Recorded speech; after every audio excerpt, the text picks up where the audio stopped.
What is up, everybody? We are back here at Nappy Auto Works. This is my pickup truck, aka Sloppy. I've never really done a good walkover of what the truck is. I know a handful of people have asked me about it, and I just did some small clips and videos on some other streams. So this is my 1986 Chevy C10. To give a little background on it, started its life over at my dad's house, rotting away in the woods. We were racing his 87 pickup for a while, and I was like, you know what, I'd like to turn this one into a fun toy. Started its life basically right here. Before this was even a bay, we brought it over, pressure washed it, cleaned it, ripped everything out of it, slapped an LS in it on a Holly Terminator, and had a lot of fun. Made like 600 horse and change. Did a lot of burnouts with it and just beat the death out of it. Ended up blowing it up at one of my friend's son's memorial and said, let's build a motor for it. And then we went down that rabbit hole. Ended up buying a back half kit for it, chopped it all up, did a S&W rear back half kit with a chromoly cage, and then started buying a bunch of the Tin Soldier components for it. Ended up with nice AFCOs on the back. And about when the truck was done, a buddy of mine asked if I wanted to buy his Mustang, and I ended up gutting his entire car, sold my motor I had built for it. We put a 427 Thompson's Motorsports engine in it with twin 80mm turbos. Derek Burton at Bootleg Tuning got it all tuned up for us, and within no time we were running it down New England Dragway, running 520s. And ended up bending the axles in it because I had some cheap Speedway axles. We now have Stranges on it. Last year we were running still 520, 530s at another local track doing some no time stuff. We ran it down on no prep, running traction control, had a lot of fun with it. End of the season, I ended up tulipping a valve, so the motor is down at Ryan Mueller's. He's going over everything, and we're gonna make the jump now. Add more cage to it because I was already pretty much going faster than I was supposed to. And I'd like to set it all up as a 650 cert. Might be a 6.0 because of the requirements on weight. So I got to check in on a few other things, but we are basically setting it all up with the whole funny car halo. I got to cut out the square outriggers, and we're going to do a new number 1 bar underneath. And I've already started adding the 15 bar and the halo bar. So we are on our way there with putting the new kit in. But to give a little rundown on it, we got some old Champion wheels on her, some Strange axles, bunch of good Tin Soldier fab components. The rear back half kit is the S&W kit, and we have the Tin Soldier anti-roll, the wishbone, their 4-link bars, their 4-link brackets, bunch of their goodies. Really, really good products. I love all the stuff that those guys put out. We have a lot of Motion Racework stuff on the truck. We have like the whole DIY parachute setup, their air-driven CO2 parachute setup. I have their DIY steering column, their steering wheel, a bunch of their little hooks, lots of goodies. Right now the truck is just my mock-up motor, completely empty. I ended up cutting everything out of it, and now it is set up on a Skyview racing kit. The truck did have a QA1 setup on it, worked really well for what it was. We maxed the shocks out basically day one, so Eric Staffel ended up getting us a set of the double adjustable AFCOs on it. Those ran great last year, and now new kit actually runs a 5-inch stroke instead of the 4-inch ones that we were running. So just got these brand new ones on there. We got a set of Weld Racing wheels, and we have their TBM brake kit now on the front. This thing is definitely going to be a lot lighter than it was before. Like I said, it was about 3,600 pounds with a weight bias with me. I bought plates for the firewall, so I'm gonna clean all this up afterwards. It will get forward bars put out to the front. We ended up chopping the nose off the frame this winter. The whole front clip is all one piece with the fenders and the front rad, but it all still looks factory.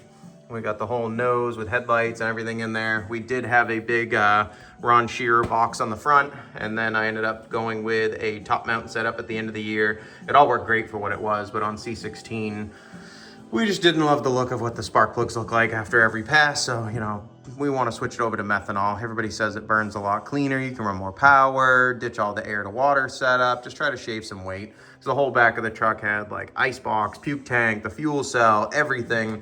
Plus I added a bunch of weights to the rear to get the truck to even be near 50-50 bias wise. So Trying to get it to be a lot lighter this year. I'm gonna probably be hanging the turbos up against the firewall. I may build a set of manifolds for it and try to get everything all tucked back as far as I can, and then do a nice small fuel cell up front. But if anybody is interested, these Skyview kits, they are badass. They really are. It's a nice kit. Everything's all chromoly. It's all lightweight. It gives you so much more room to work with everything from underneath. All you do is locate it off of one of the rear subframe bolt holes, and then the rest, drill forward, get it all mounted up and in. It is a sharp looking kit too. Very nice, and the weight difference is radical. I mean, it's like 160 pounds worth of saving over the stuff that I was running. The old rotors were like 1¼ inch thick with 6-piston rotors. We ran the Pro spindle kit, but like you have to run the bigger brakes if you're gonna swap it over, because we wanted to go with a car pattern and not have the whole truck be all truck pattern. So definitely gonna be a lot lighter than it was. We are still debating if I'm gonna chop the frame off right here. I still want it to fit in the 3/4 car requirements. The frame only has to be about 18 inches on the front. And then if we ever wanted to, you know, change stuff up and go like stick shift class, they require factory style front suspension. So trying to keep it within a bunch of rule sets. That way I can try to go run a lot of classes with it. I don't really have anything crazy in mind. I mean, we want to go run some no time stuff with it, but there's a bunch of all steel, all glass classes as well. You know, it's all factory front windshield. The doors are all factory with roll up windows, the smoker windows, the works. It did have the whole dash and everything in there as well. I'm probably gonna leave the dash out and just clean it up. I may do like a small panel. My panel and the relay setup is pretty big. My buddy had built me this down south. I know it looks like a lot, but we just gotta clean it all back up and get everything all plugged in. I do have pit cooler set up right on the floor now for the extreme automatics transmission. And then, you know, we run a Neil Chance converter, trying to make everything nice, lightweight, easy to work on. You know, if my buddies come with me, I want it to be nice and easy. Everything will be wide open. I may tuck the panel up in here further. Motion sells the Dominator mount to go onto a roll bar, so I might get that and a few other little kits to be able to just mount stuff up and make it look clean. I mean, eventually the goal someday is to possibly go do a drag and drive with it. I didn't end up wanting to put anything over here so I could toss a passenger seat in it, but who knows? Everything changes, everything progresses. What else is there? As I add this cage, I actually may chop these top bars out as well, because that rear tailgate is basically a huge wind dam. I ended up putting tubs on the back because we covered everything with rubber the first couple times we went out. It looked awesome. You know, I love seeing it completely wide open to the tires in the back. But I had it all up the cab after we painted the fenders. I mean, the bed sides, we had it on everything. Everything was covered in rubber. So everything's all covered over with big wheel tubs now. I may do a nice bed cover across the top. I mean, I love the look of Maximus and Red Rum and a bunch of those trucks with a nice clean bed cover, and just the tubes come into the back of the cab. So we're gonna see how far I wanna go with chopping up the frame and then chopping these out to get everything all nice and clean looking. Like I said, I'm gonna remove all these, do a number 1, do the rocker bars. I gotta do a bar under myself. I have the whole kit to go all around me to complete the funny car kit. And then I will get the truck on the scales and see how everything weighs.